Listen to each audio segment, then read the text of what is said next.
नमस्कार। खम्मा घड़ी में आपका स्वागत है। आज हम बात करेंगे चुनावों की, क्योंकि ये 2023 की साल चुनावों का साल है। 6 राज्यों में चुनाव होने हैं और उसके बाद में 2024 में लोकसभा के चुनाव होने हैं जो पूरे देश में होने हैं। तो अभी चुनावी माहौल ही चल रहा है। अब हम बात करें विभिन्न पार्टियों की कि किसकी क्या पोजीशन है।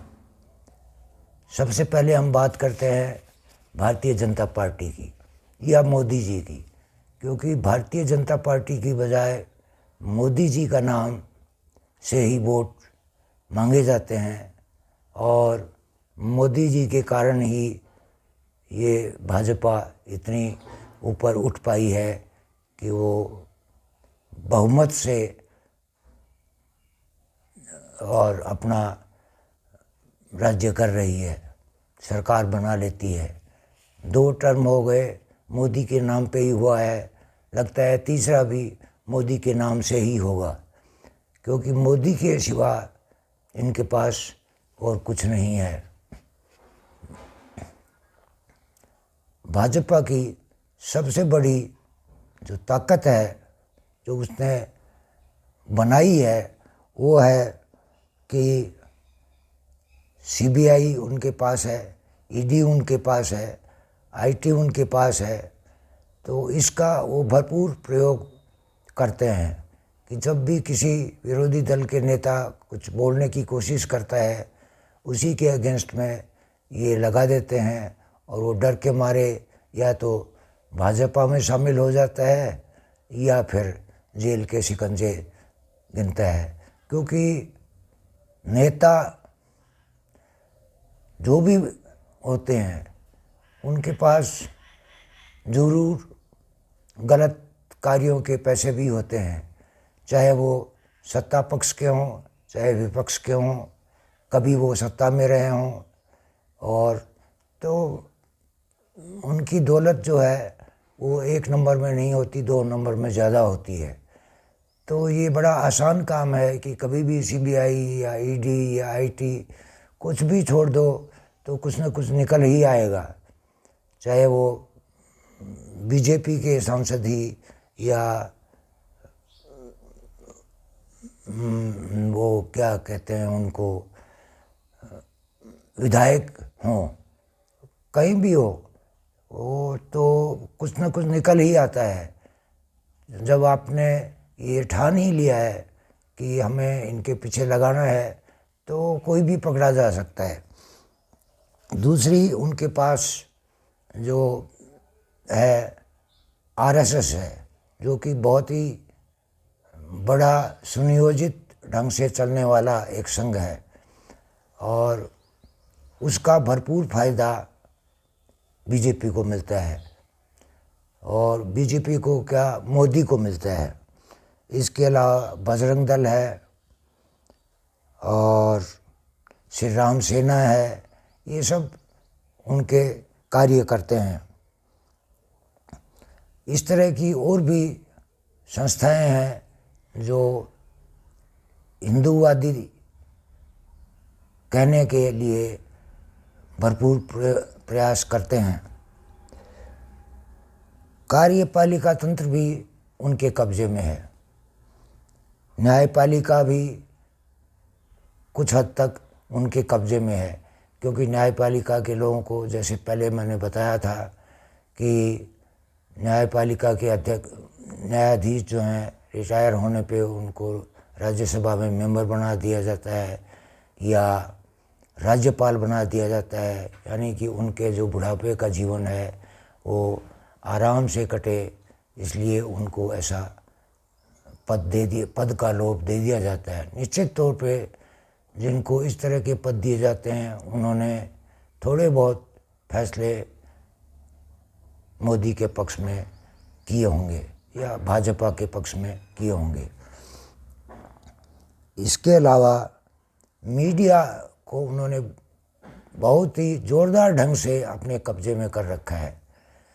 कोई भी मीडिया चैनल अब ऐसा नहीं दिखता कि जो मोदी भक्त ना हो। मोदी की बुराई करने वालों पे वो उसके एंकर इतने चिल्लाते हैं कि पूछो मत। कई बार तो ऐसा लगता है कि एंकर भी बीजेपी का ही है।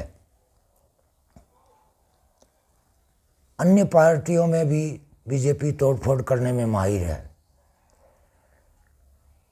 जो भी नेता जिनके ईडी लगने का शंका होती है वो बीजेपी में मिल जाता है, और वहाँ बीजेपी वालों के पास एक ऐसी अच्छी वॉशिंग मशीन है जो उनको फिर शुद्ध बना देती है और ईडी या सीबीआई उनके पीछे नहीं लगती है।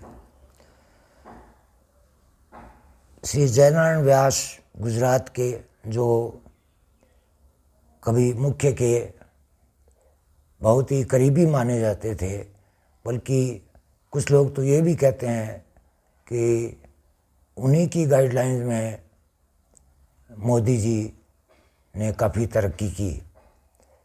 आज उनको अलग थलग कर दिया है, ये दूसरी बात है। तो उनका ये कहना है कि मोदी जी ब्राह्मण समाज को नहीं चाहते। ये उन्होंने एक इंटरव्यू में कहा है कि वो ब्राह्मण समाज को नहीं चाहते। आप देख लीजिए केंद्र में भी कितने ब्राह्मण हैं, कितने बणिए हैं। जो हैं वो उनकी मजबूरी में हैं।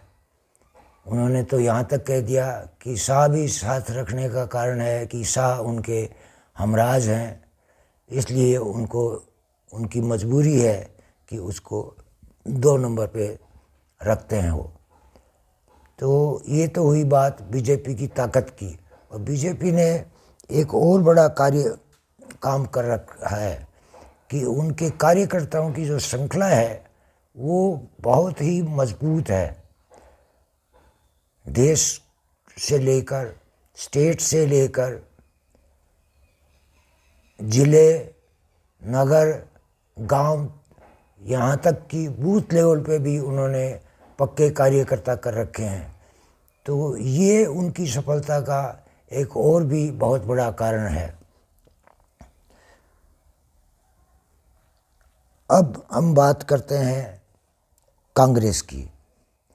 तो कांग्रेस के पास की जो कमियां हैं वो हैं, कांग्रेस के पास इस तरह की श्रृंखला जो मैंने ऊपर बताई है, यानी कि स्टेट लेवल पे या ज़िला लेवल पे या गांव लेवल पे या शहर लेवल पे या बूथ लेवल पे उनके कार्यकर्ता बिल्कुल नहीं हैं।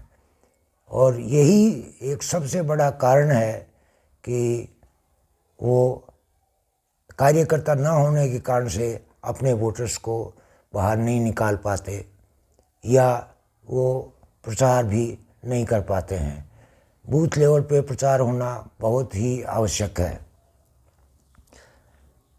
अन्य विपक्षी दल जैसे सपा है, बसपा है, तृणमूल कांग्रेस है, और उद्धव ठाकरे जी की तो अब पार्टी बनेगी, क्या नाम होगा उसका पता नहीं, या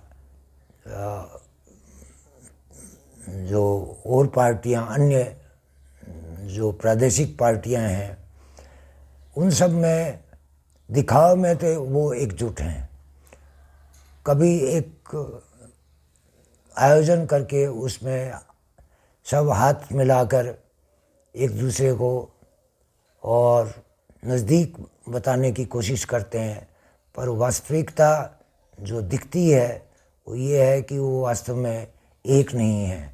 क्योंकि हर एक को प्रधानमंत्री, हर एक के छत्रप को प्रधानमंत्री की कुर्सी की लालसा बनी हुई होती है। इस कारण से जो वोट कांग्रेस के या बसपा के या सपा के या तृणमूल कांग्रेस को मिलते हैं, वो वोट आपस में बंट जाते हैं। क्योंकि या तो SC ST के वोट या OBC के वोट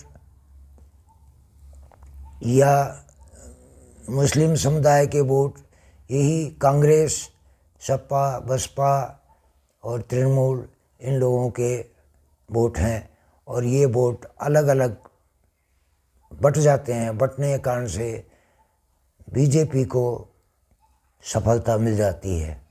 ये उनको समझना होगा कि वो हृदय से, अंदर से ये तय करें कि हमें किस प्रकार एकजुट होके बीजेपी को हराना है। ये मुश्किल काम नहीं है, लेकिन वही बात है कि हर एक को, नीतीश जी को चाहिए कि मैं बन जाऊं पीएम, और दूसरे लोग जो हैं वो चाहते हैं मैं बन जाऊं पीएम। वो अंदर से उनकी भावना मिली नहीं है। जब तक वो भावनात्मक रूप से ना जुड़ेंगे तब तक उनका सफल होना मुश्किल है।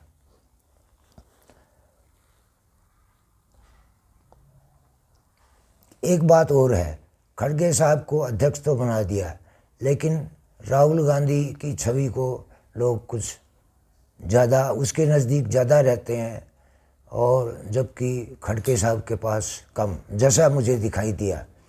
तो उससे लगता है कि खड़गे साहब को एक नाम मात्र का अध्यक्ष बनाया है। चाहिए ये कि खड़गे साहब को अध्यक्ष मानते हुए सब उससे छोटे बने, और खड़गे साहब को भी चाहिए कि वो एक अच्छी मजबूत और श्रृंखला बनाए बूथ लेवल तक, जिससे कि वो बीजेपी से मुकाबला कर सके। ये नहीं है कि कांग्रेस के वोट नहीं हैं, या सपा के वोट नहीं हैं, या बसपा के वोट नहीं हैं। सबके पास वोट बैंक हैं, लेकिन वो अलग अलग होने से गड़बड़ हो जाती है। तो ये इनको समझौता करना होगा, सच्चे मन से समझौता करना होगा। तो अन्यथा ये जो बातें करते हैं कि विकास नहीं हुआ, वास्तव में नहीं हुआ, या देश की तरक्की नहीं हुई, टेक्नोलॉजी नहीं बढ़ी, तो ये सब बातें बातों में ही रह जाएंगी। क्योंकि चुनाव जीतने के लिए एकता और सच्चे मन से एकता रखनी ज़रूरी है। धन्यवाद, सबका भला हो। आशा करता हूँ कि आप इसको लाइक करेंगे और सब्सक्राइब करेंगे। धन्यवाद।